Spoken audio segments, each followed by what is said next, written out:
Hi guys, welcome to my YouTube channel. My name is Amanda. The name of my channel is Ace Collium, and for the first time in 2023, happy to have Machi and Ogonna back. Yay! If you guys are regular, you know them already, but if you don't, yeah, my friends, some of my oldest friends. So welcome to my YouTube channel. Today we are going to be discussing. Okay, well, let me pause for intro.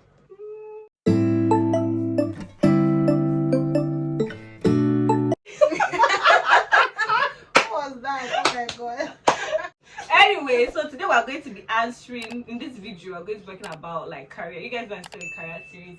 If you've not seen the first episode, I'm going to link it up here. I believe. So go and check it out. So so I am a lawyer, little background again. I'm a lawyer, I work in a law firm. I'm actually also a lawyer, she works in a law firm. We actually work together. Friends that work together, they may stay together. Then this is Ogonna. Ogonna is now in-house. I think everybody should I think me and Amara were good. We don't need to do more explanation. But Ogonna, I need to explain to us what you actually do. It sounds complicated. We don't know if you're a lawyer or a trustee or both. She's not a lawyer. She won't say she's not a lawyer. I'm actually not a lawyer. So you're a trustee. You do the job of a trustee, not that you're advising trustees on legal. Okay. Yeah. So Ogonna is now a trustee advisor, I believe so. Trust advisor.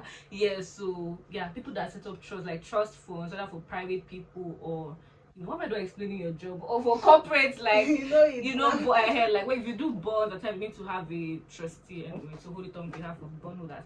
Anyway, so that's what we do. So I just feel I should be putting more useful information out there. So basically, I asked people to send me questions just yesterday night on my community tab on YouTube, and then I posted it on WhatsApp because that's like I consider myself to be a WhatsApp influencer. So I got very few. Actually, I got just one comment from my cousin. From myself, but then I got the rest from the internet. I was going to mix it up. How was it like getting a job and going for interviews after law school, and how did you handle rejections? Personally, I've done a video of this before. I'll link it, so my own answer should be a summary, but I'll allow Mara and Ogonna to go, so mine will just be shorter. Okay, so I realized eventually that after I realized later that people started sending out applications immediately after we finished writing exams. Me, I didn't really know that, so I kind of sent applications late. And being that our set was the first set that had the record-breaking number of first class, you were not exactly in demand because there were so many people who made a first class just like you. So I did a test with one of the top law firms, and then I got an invite from another law firm. I was in Abuja at the time. I was serving in Abuja. So I was posted to Ministry of Justice, but I knew that I was going to be wasting my time there. So I came to Lagos for the interview with the law firm. But this law firm, they do only they're just solicitors. So it's very interesting how it was one of the reasons why I didn't go, because in my head I was like, oh, I'd like a place where I can be both a barrister and solicitor. Because now I'm not even going to. I never even wanted it. So but yeah, I mean at that time it was good to be open. Yeah, so but I didn't go for the interview anyway.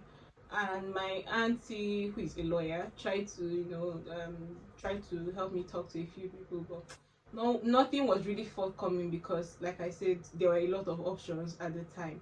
So I went back to Abuja, Ministry of Justice. I was there. While I was there, I got a call from one of my classmates at some point telling me that a lecturer in our school knew someone who is a lawyer in Abuja that wanted a lawyer and all of that. Long story short, I went there, went with him to court. He was very impressed. He said he was going to talk to the partner of the law firm where I currently work and see if I can still send in application. He spoke to him. They told me to send in my application. I did. Went there. That's when went there. Came to Lagos, did the test, did the interview. I eventually got called back. So like that was how I moved to Lagos. So I think the only rejection I had to deal with, which was not exactly a rejection because it was more like they never got back to me, was the top tier firm where I did the test. I was expecting an interview, kept fully. Oh, two actually, two of them. So yeah, I never really. Okay, no, they eventually rejected. One eventually rejected me. The other one I just never got a. response. How did I deal with it? For the most part, I was not such a career-driven person at the time. I just wanted somewhere good to work, so it wasn't like anything so big a deal for me. I was, even though not satisfied in Ministry of Justice, I was willing to stay there. But then when this one came, I took it because I knew like this was a good move for me. Okay, So this was like, between October was. We got called in November. So when was NYSC?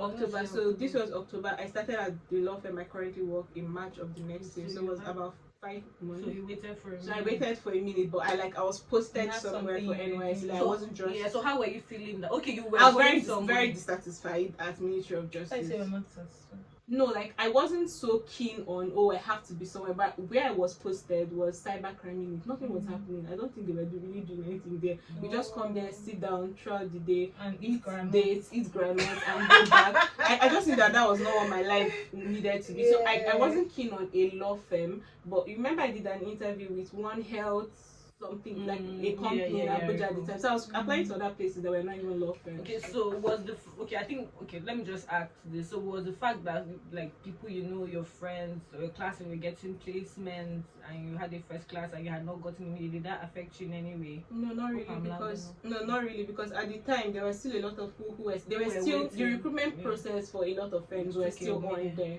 Yeah. Okay. In March. Yeah. Like I got it in February, but I started in March. I resumed in March. So my own is really funny because first of all, I wasn't even posted to Lagos. Like I wanted to work in Lagos, but I wasn't even posted to Lagos in the first place. So I did my camp in Akwa Ibom. But then I knew I wanted to work in Lagos. I was in Lagos and working on my redeployment. And then this was now close to. So a lot of things were happening around that period. I was in Lagos, but then we were supposed to prepare for call, and after call, I was supposed to come back to Lagos, and then from Lagos, then there was December, and I had to go home for Christmas. So a lot of things like this was but then, even though it was packed and all, our mates were getting, called to firms. Like firms were already giving offers to some of our mates. But then there was me. I know I had a couple of interviews. The first was so mostly GMAT and LSAT, and I had no prior experience with GMAT or LSAT, but we had to like read on it. And you would go for an interview and you see a lot of people there. You're thinking, what are my chances anyway? So the one she said that they did not get back to her. They also did not get back to me after I did the first test. Then another one, I did the first test, also a top tier law firm in Lagos. I did the first test and I scaled through. But then when I was in Abuja for call, they now said, oh, after your call, you have to come back to Lagos to do a second test. And then I was already thinking, I don't think it's worth it. Like, it wasn't worth it financially. Me coming to Lagos, then from Lagos going back to my house for Christmas, because I wasn't even sure I was going to be deployed to Lagos. So that's how I lost out on that one. So I never ever got a chance to know whether I was going to make it or not. But then I had a friend that we did our externship together, and she got in because she went for the oral interview. Then I know I went for one interview and it was horrible. Like, I've never had a horrible experience. It was too bad. And the man is like, actually, why he called me, that he got a lot of applications, but why he called me is that he was really impressed with my long essay. What's that thing called? English. Not personal statement. Sorry, cover letter. Is it cover letter? That's a within final year project. Oh. Yes, and then I seem not to know a lot about it. And then I remember when you felt so bad. I remember God, felt so bad. I remember it was bad. So and then he's not like, that he also went to my school, my uni, and then this was a very good university. And I said I made this thing in university, and I said, I've done. To the extent that this man even asked me, when I was coming for this interview, what color were the guards wearing? I'm like, did I have to know the color? So I kind of remember the color. It's like, okay, that shows that you have good memory skills. I'm like, what? Anyway, so that one. But then, as God could have it, I, you know, like we have mates here, and then some are your friends, so it was not just me. That was the good part. It's not just you. So we kind of formed a, not like a group, but then one person would be like, oh, let's go check out this place. Another person would be like, oh, let's go check out this place. So we stopped even doing the whole online sending people your CV. We would go there personally. See, this was now in January, so Christmas was over and I'd come back to Lagos, and now my redeployment had worked out. So Christmas was over, it's January. They're telling us, oh, you have 2 months after NYSC and you have to get, you know, somewhere you're working. If not, they're going to post you somewhere automatically. They now posted me somewhere automatically, but I came into the place and they had a red rug. They were saying, oh, let's go and turn on the gen in the afternoon.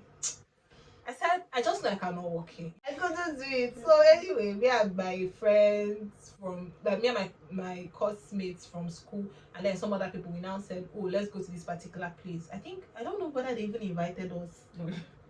So we went there with our CV. Luckily for us, the managing partner was there, and she's like, okay, let her speak to us. So okay, no, they invited us for a test. So after writing the test, we now went up to meet the managing partner. And then she was just speaking to us, all of us were talking. It was really chill, like it wasn't even an interview. She said, okay, that she really does not like employing NYSC people, but that's fine. How many are we? We are 5. Okay, all of you can come back. Wow, that was it. Interesting. That was it, I think. Or no, they said, sorry, I'm very sorry. Honestly, I know they remember. That man was right. But yeah, they got back to us because I was so anxious. I was looking at my phone like this. I'll call my friend. I'll be like, have they got back to you? She said yes. That they've given her. I said, oh God, what of my own? I called. So there was one guy amongst us. We were like 4 girls and 1 boy. I called the boy. The boy said yes, so he has head back. It was now later that evening I head back. So I think there was like 1 person amongst us that did not hear back. That was it. So yeah, and then to the question about how did I feel, it was very bad because you already felt like you had a very short window where you had to be attached to somewhere. I mean, on the other side they had somewhere for you basically, but then that's not what you wanted, and then you knew that time was going because you needed to start doing your clearance, your thumb printing and all that, and if you did not have somewhere, you're going to just automatically fall with the safety net. So it was not the best. I worked, that's when I learned Lekki by force, because I used to work every single year. Yeah. So yeah. Okay, but I wanted to ask you, how did you, so you said that big law firm, so it's like you just decided not to go for the interview, or you were trying to reschedule and it didn't work out? No, I didn't reschedule. You just because they had already said this is when we're doing the oral, and I knew that I was not going to be in Lagos for that period, so I just left it. And then I'm also like, I'm not even sure my deployment is going to work out, so why take that financial burden and go to Lagos, and I'm not even sure I'll get it. And then even if I do get it, I'll now come back and they will not redeploy me. So we're just like, okay. So yeah, I'm going to link my, I think I did a video like on my failure story, so I think I'm just going to link mine. So I just think in summary, me too, the thing is, I was in Calabar, I had to move to Lagos. I wasn't getting a place immediately. It was stressing me the hell out. Like, anyways, I'm going to link that video, but I just think in summary is that if you're finishing law school and you're trying to get, just know that people have very different stories. I know people that said they got a job because they went to the ATM, the partner in the office was in the ATM, his card dropped, he picked it, to say, wow, come and start working at my job. Other people have done it exactly, so they got some people got jobs in October, some in December. I think I got January or just before Christmas. Yeah, I was supposed to resume, but I know holiday was coming, like, and I not gotten a place yet, and I was like frantic. Just do what you have to do, like after law school, like sending your application, do all that you can.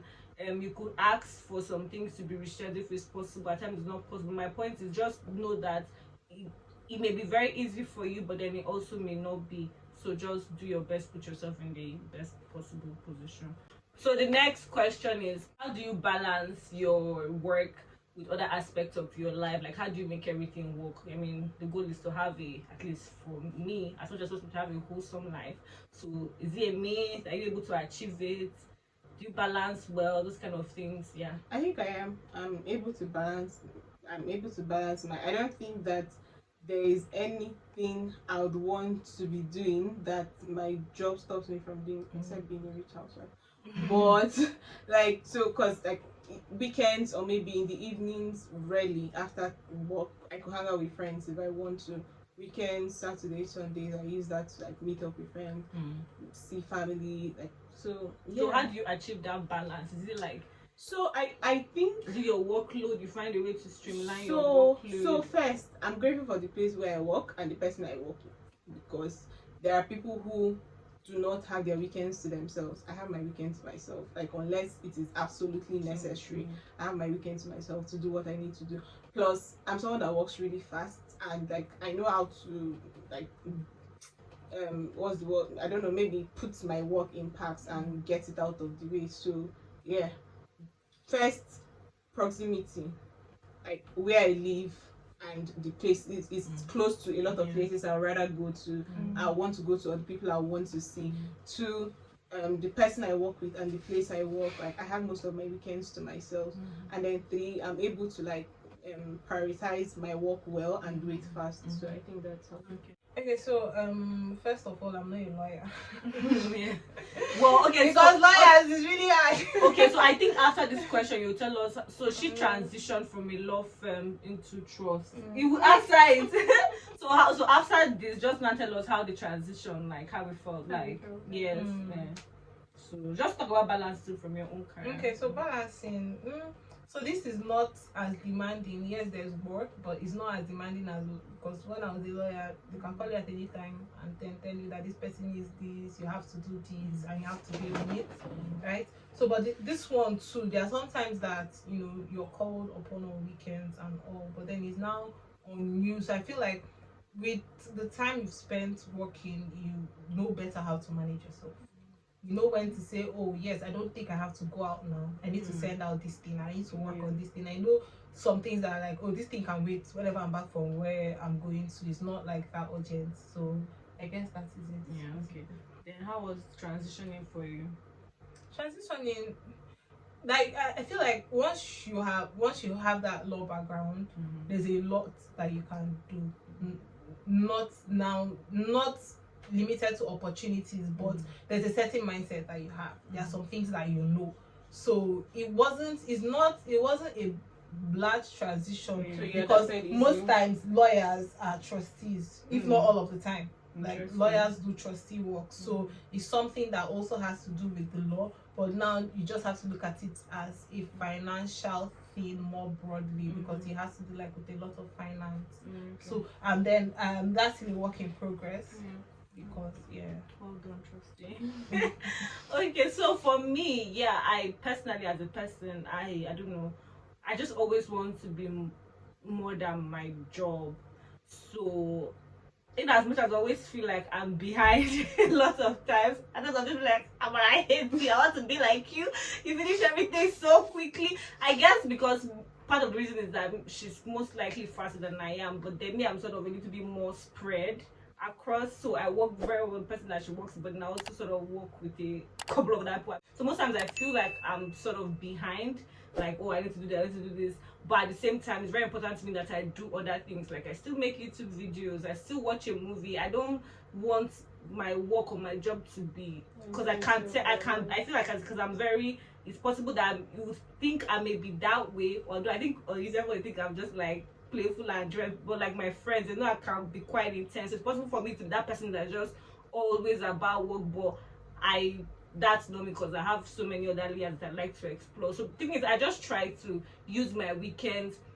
Some weekends I try to, so I'll be like Monday to Friday, I'm going to prioritize my employer, but weekends, holidays, I'll try as much as possible to prioritize myself and the other things I have to do. So because my own personal list is spilling, right? So I'll try to do something for myself as well. Yeah, so it's just, and I think as the year go by, like Ogona said, you know how to balance yourself. What can I do like that, and just sort of is the thing is that I don't think everything is going to be 100% at the same time. So something at most times, one thing will have to be suffering. Exactly, because it wasn't always like that for me. Exactly. Remember how I was complaining in 2021 about how like work was overwhelming me. I was like, I almost resigned. So but now I don't feel the same way. As you get grow in your career, you tend to be able to have a little bit more say, and people sort of know the way you work, you know how to manage people, and then it's not like result, and you still get results. Exactly. So it's unbalanced. Like, if you understand from what we said, it's not necessarily like everything is 100. At times one is more like maybe there will be like 2 weeks. If I'm closing a transaction, I'm not gonna go they laugh for any place, guy. I'm just there doing that work weekend because that's what needs to be done. I understand that it's priority. But other things I'm like, you know what? No, I need to be with my friends or something. So in relation to that, I'm just going to ask one little cheeky one. Does your work, is it affecting your love dating? I feel like an interviewer. I just did. Does your work, career, job affect like your dating, love, relationship? No, I don't think so. I don't think it is what like is your problem. Yeah. So like the fact that I am not currently in a relationship is not because of my work. Yeah, it's not. I'm gonna about you. The fact that I'm not currently in a relationship.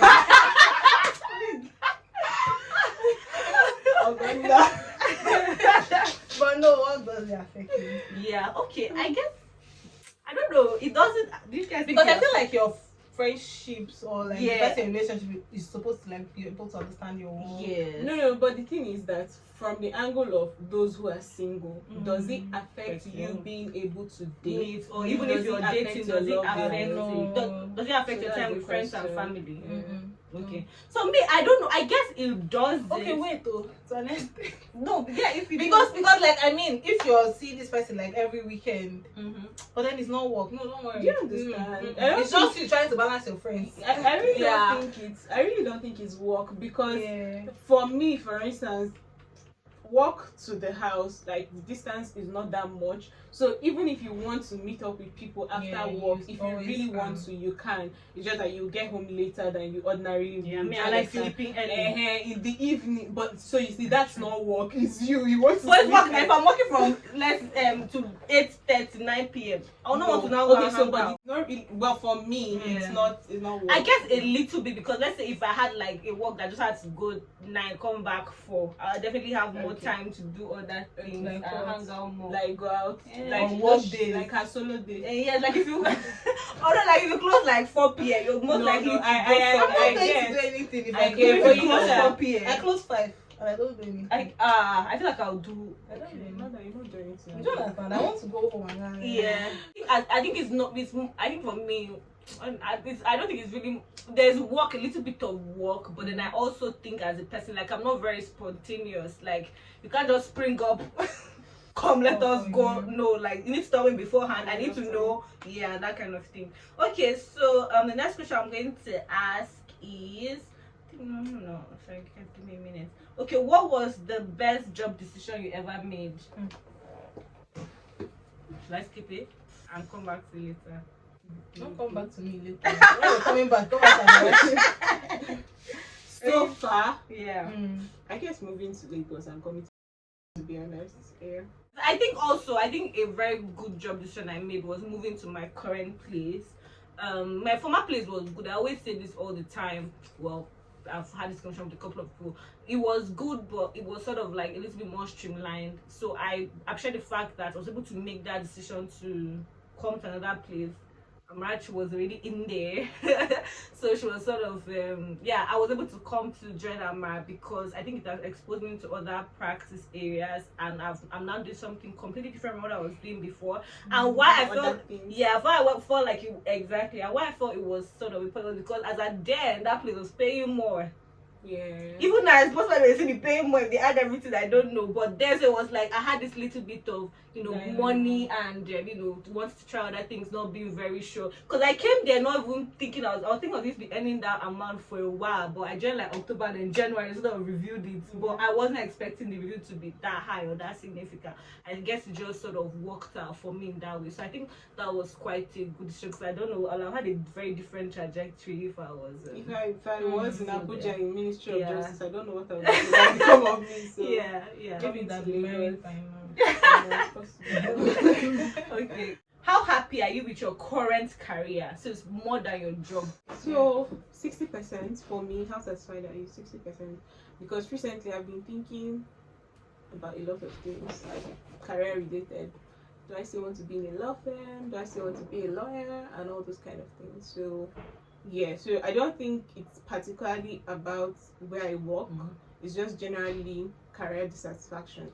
I've been feeling like maybe something needs to change. I'm not sure what it is yet, but something needs to change. Yeah.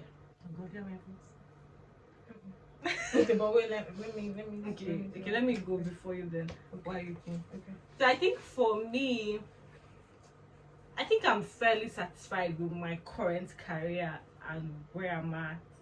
But as a person, I keep having certain questions. Like certain things keep like popping into my head, which I don't really know how to, but yeah, just questioning, like, okay, how is this going to look like? How is it going to play, after now? What's the trajectory? Is this so just sort of, because it's like long term, and yeah, basically, so I'm fairly okay. So I may say the percentage, I would say maybe it's slightly higher than Arachi. I may say 65. If you're 65, that means I'm 50. Oh yeah. Because if you started with saying No, but maybe she was just trying to be political. Yeah. So because like I like where I work. I like the work I do in law. But I have other questions, basically. I really think mine should be 50%. My own is 50, maybe my own is start. I think like my work, I like my work. Like I like that it's chill. I'm not it's not as demanding as the law firm thing. But then again, I don't think that's what I want to do long term. Forever. Yeah. I agree. This 9 to 5 life. I think generally it's like, how's my life going to be? This is what I'm going to do forever. Just questions. How do you motivate yourself? See, I like for the past 1 month, I wake up every day, and I just wake up and I'm going to work. But I'm going to work hungry and sleepy, and I just wake up, and then there's just this: do I really have to do this? Like, do I have to keep doing this? I've been complaining about this for the past 1 month, and I know how I am when I become unsettled about something or somewhere. It means something needs to change. I haven't figured it out yet what it is, but I've been feeling some kind of way for the past 1 month. So what was the question again? What motivates you? Honestly, what motivates me is that I can't stop. Like, as long as I'm where I am, I still need to keep giving it my best. And maybe what my pastor always says to that: wherever you are, you're the light of God there, so shine, do your best, like just do the very best you can. Yeah. Good one. I think what motivates me is that, like I said, this is a new thing to me, especially with the finance thing. So I want to learn. Like, I always go with the mindset that I'm going to learn something new today, which has proven to be true in most circumstances, on most days. So I don't think I feel like I'm here for a purpose, and I don't think I've scratched the surface of why I'm there yet. Yeah, so I appreciate it. Okay, I think for me, my motivation comes mostly, I think, internally. I don't like carrying last, in the sense that I just don't want to be that person like, once again, you gave trash work. Like, so I call myself like a hardworking, lazy person. I don't know if you did anything in life, but if you give me something to do, like, I just can't let it scatter. Yes, like, I just hate doing something that, let me just do okay. Let it not be bad. Let somebody have something to work with. So I guess that mentality of like, so I just don't like that perception. So that's why I think even at work, at times I forget that I'm working to actually get paid. Of course, if you don't pay me, I'll notice and leave. But it's actually, I go to work not really thinking about my salary or, oh, I'm just working to get paid. I'm actually thinking about, okay, I want to do good work today. If they give me something to do, I don't want to turn in something terrible. I think that's honestly my motivation. I'm not even going to lie. yeah. So how do you handle workplace disappointment? I guess maybe if everybody gets promoted, you don't. I don't think I've had a workplace you're expecting a particular disappointment. bonus. So, okay, in that sense, maybe. So, workplace disappointment. How do I handle it? So, I think maybe the example or examples I can think of, the way I handled it is that I just took some time to think, like, to know where could this have come from? Is this peculiar to me? Is it about something I did? Or like, yeah, I just did an internal review, and if I realized there were things outside of my control, so I just kept moving. I'm like, I'm not going to be here forever. So. Yeah, okay. Yeah. Oh god, that boy. I think I played some take one. Okay, so for workplace disappointment, I don't internalize anything honestly. So I'll just tell my mother about it. I'll not take her advice, and then I continue. Okay, I think the only example I'm like coming to mind right now is like doing work that's not good enough. Because yeah, so I mean currently I'm now much more am I much more senior? I'm sure sort of I'm a senior, yeah. But one day I was looking at another senior person. There was a particular thing that she was like, Amanda, you didn't catch a lot of things in this, and I felt terrible because it's like shit, man. But then so at first I was like, what did I not catch? But then so I think so when she came back with the document, I saw things that I should have actually picked out, and it was because I think so. What happened was that the transaction is quite complicated. It's my first time doing that type of structure and that type of work. I've not done it particularly, so I was still wrapping my head around the the gist. Like I had not really gone deep inside. Yes. So what we're doing was a DD report. So when you have much more, because it was not just like your ordinary DD, it was something that was supposed to be very specific. Exactly. So I saw where I missed out something. So I think what I'm just going to say is I tend to I'm not a person that I'm quite sensitive. I'm not even going to lie. So but I just try to see for what it is. Like, that touched me, but be open-minded. It could either be that maybe she was just talking. You just be like, pick up my. I checked. It wasn't that much because it happens at times. Someone just come there. You give me too many, but you check it's not that bad. It may just be one sentence. So you could just be like, I know I did my best. It could also be that so you just learn from it. To be honest, I just try to learn from it and be open-minded and know that, like I said, everything is an opinion. So that opinion, it was a worthy opinion that I took. Another one may not be so worthy. So yeah, that's basically it. Last question I'm going to ask you. So someone coming into your industry, what would be the one advice you give to them? Your work, like somebody coming to where you work now, or and then you. I think one thing will be open to learning. Like there's always something to learn. And then the second one will be ask a lot of questions. Like no question is stupid. Ask a lot of questions. It's better that you're getting it right than you do something and then someone ends up like saying, oh, you didn't do this well, and it's something that you probably were not clear about and you could have easily gotten some clarity by asking questions. Then do your very best. Like every work that comes to you, just do the best that you can do. Like just do your best, because it will speak for you at the end of the day. In like we're working with human beings in the firm. Sometimes there are people, maybe in a set, I'll be like, oh, I trust that if I give this person this work, it's the first draft you're doing for me, but when it comes to me, I'll be sure that you give me something solid. And there are people that I cannot say that about. So just always do your best. I think that's it for me.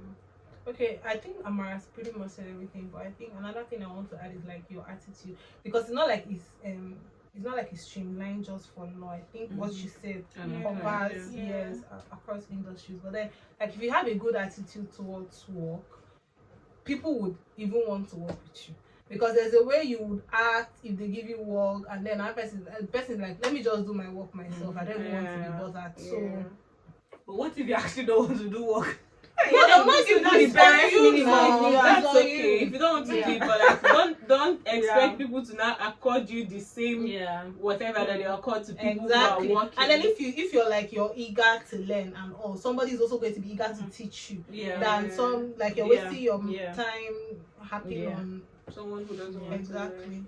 Okay, I think pretty much covered, but just to restate, I think for everything you're giving, just be able to tell yourself that I did the best that I could given my experience and the resources I had available to me, that I was just able to do my best. So whatever your best turns out to be is subjective, but I feel if you're able to clear yourself, it's because you know when somebody's complaining like, shit man, I actually barely did anything. So yeah, do the best you can all the time. So yeah, this is our little career video.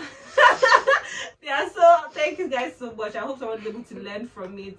I hope you're able to apply it to whatever you're going to do. This is a series, right? So hopefully next time I want to ask questions, I'll put out the notice way earlier. And hopefully people send me questions. Please don't forget to subscribe to my channel and so you see my community and hit the notification bell. Alright, so thank you so much and we'll see you in the next one, guys. Bye guys. Bye.